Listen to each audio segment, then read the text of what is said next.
എന്നാ പിന്നെ അങ്ങോട്ട് തുടങ്ങല്ലേ. ഞാൻ ഇതുവരെ ഒരു കോമാളിത്തരം മനഃപൂർവ്വം കാണിച്ചിട്ടില്ല. ഇല്ല. ഇപ്പൊ ഏറ്റവും വലിയ കോമാളി ഞാനാണ്. എന്ന് വെച്ച് അതിന്റെ അഹംഭാവം അവനില്ലട്ടാ. യൂട്യൂബ് ഇങ്ങനെയൊന്നും പൈസ തരുന്നില്ല, അല്ലെങ്കിൽ ഇൻസ്റ്റയിൽ നിന്ന് പൈസ കിട്ടുന്നില്ലെന്നായാൽ പൈസ കിട്ടില്ല. അണ്ണൻ ഈ പരിപാടി നിർത്തുവോ? പഴയ നിർത്തുന്നില്ല. ഇപ്പൊ നിന്നെ ആരെങ്കിലും കെട്ടിയെടുത്തേ? ഈ പണി നിർത്തുമെന്ന് ചോദിച്ചു. ചോദ്യത്തിന് ഉത്തരം അദ്ദേഹം പണി തുടരും. എന്ന് വരെ അറിയോ? ഇതേപോലുള്ള യൂട്യൂബേഴ്സ് എന്ന് വരെ ഇദ്ദേഹത്തിന്റെ ഇന്റർവ്യൂ എടുക്കുന്നോ അന്ന് വരെ ഇദ്ദേഹം തുടരും.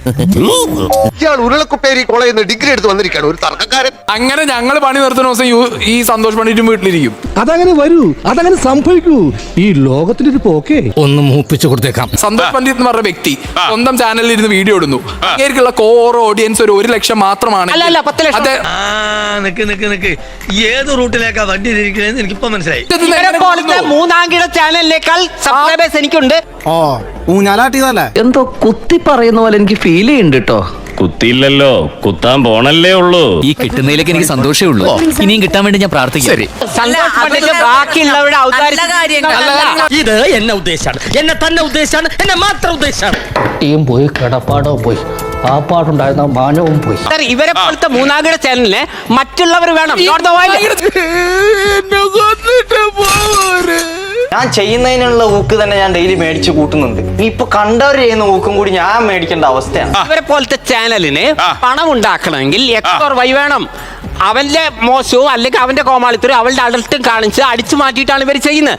കാര്യങ്ങൾ സത്യമാണെങ്കിലും എനിക്ക് അംഗീകരിച്ചു കൊടുക്കാൻ പറ്റുമോ? നീ ഇങ്ങനെ നിരാശപ്പെടാതെ. പണിയെടുത്ത് തിന്നണമെന്നൊക്കെ ആഗ്രഹമുണ്ട് സാറേ, പക്ഷെ പറഞ്ഞു പറ്റിച്ച് തിന്നാലേ വായിന്നിറങ്ങുള്ളൂ. സന്തോഷ് പണ്ഡിറ്റ് പൈസ ഉണ്ടാക്കാൻ ഇതേപോലത്തെ മറ്റവൻ വേണ്ട. സ്വന്തമായി എന്താണ് നമ്മുടെ നാട്ടിൽ വരുന്ന ഒരു ഇന്റർനാഷണൽ നിരീക്ഷണം, അല്ലെങ്കിൽ സ്വന്തമായിട്ട് മറ്റവന്റെ അപ്പൊ ഞാൻ പൊട്ടനാ? ഇത്രയും ഞാൻ ചെയ്തുകൊണ്ടിരിക്കുന്നു, ഞാൻ പൊട്ടനാ? കലിപ്പ് തീരുണ്ടോ ദൈവമേ, അവന്റെ മോതണ്ടല്ലേ ഈ എരുമ പറ്റിപ്പോയടാ. സ്വന്തമായ മ്യൂസിക് ആയാലും ഇത് ചെയ്ത് അത് കൃത്യമായി എന്റെ നോക്കി അറിയാൻ പറ്റും. 57 ലക്ഷം ആളുകളും ഇതൊക്കെ വരുന്നുണ്ട്. എന്നെ ഈ യൂട്യൂബ് ചാനലുകാർ വിളിച്ചില്ലെങ്കിലും ഇല്ലെങ്കിലും സന്തോഷ് പണ്ഡിറ്റ് നിലനിൽക്കുന്നുണ്ട്. ചെറിയ വട കൊടുത്ത് വലിയ വട വാങ്ങിച്ചു. ഈ ഒരു 24x7 വലിയൊരു സാറ്റലൈറ്റ് ചാനൽ വന്നു.